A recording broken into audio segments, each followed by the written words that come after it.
نحمدہ و نصلی علی رسولہ الکریم اما بعد۔ قبرستان میں جا کر مردوں کو سب سے زیادہ ثواب کون سی دعا اور کون سی صورت کا پہنچے گا؟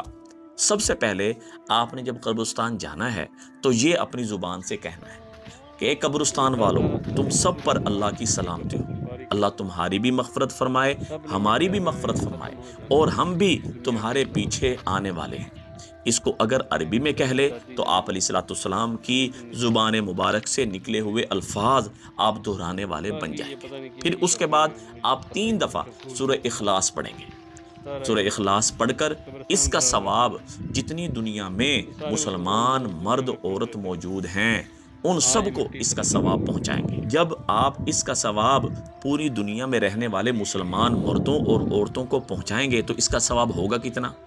اب حدیث مبارکہ میں ہے کہ 3 دفعہ جو بندہ سورہ اخلاص پڑھتا ہے اس کا ثواب 1 قرآن کے برابر ہے، اور پاکستان میں مسلمانوں کی جو تعداد ہے تقریباً وہ 30 کروڑ کے قریب ہے۔ اب ساری دنیا میں کتنے مسلمان مرد عورتیں موجود ہیں؟ اب اس کا آپ اندازہ لگائیں، اتنے قرآن کا ثواب اللہ تعالیٰ نے آپ کے اعمال نامے میں پہنچا دیا، آپ کے اعمال نامے میں لکھا گیا۔ اب وہی ثواب اور اس سے پہلے جتنی آپ نے نیکیاں کی وہ سارا کا سارا ثواب آپ نے نیت کی کہ اے اللہ جتنے یہ مردے قبرستان میں دفن ہیں، اور بالخصوص میرے والد، والدہ، دادا، دادی، نانا، نانی، یہ اے اللہ ان کو پہنچا دے۔ تو اب کیا ہوا؟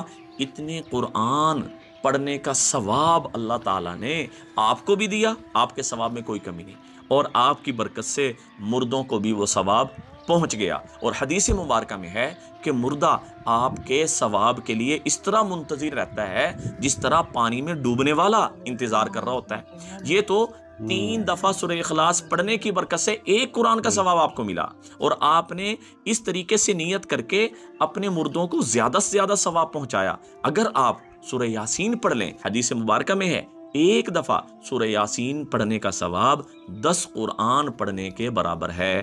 اور اسی طرح پھر آپ نے سارے مسلمانوں کی تعداد کی نیت کی، اور اسی طرح وہ ثواب آپ کے اعمال نامے میں آیا۔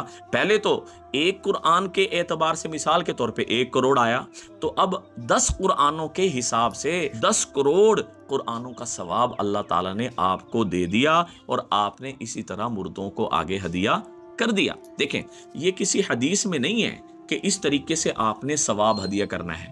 میں نے تو وہ ذہن لڑایا ہے جو آج کا مسلمان دنیا کمانے کے لیے ذہن لڑاتا ہے کہ زیادہ سے زیادہ فائدہ مل جائے، ہم زیادہ سے زیادہ مال والے بن جائیں۔ میں نے بس یہ ذہن لڑایا ہے کس طریقے سے ہمیں آخرت کا فائدہ ہمیں بھی ہو جائے، مردوں کو بھی ہو جائے، ہمارا کچھ جائے گا نہیں، لیکن نیت کرنے سے اتنا بڑا ثواب ہم مردوں کو پہنچا سکتے ہیں۔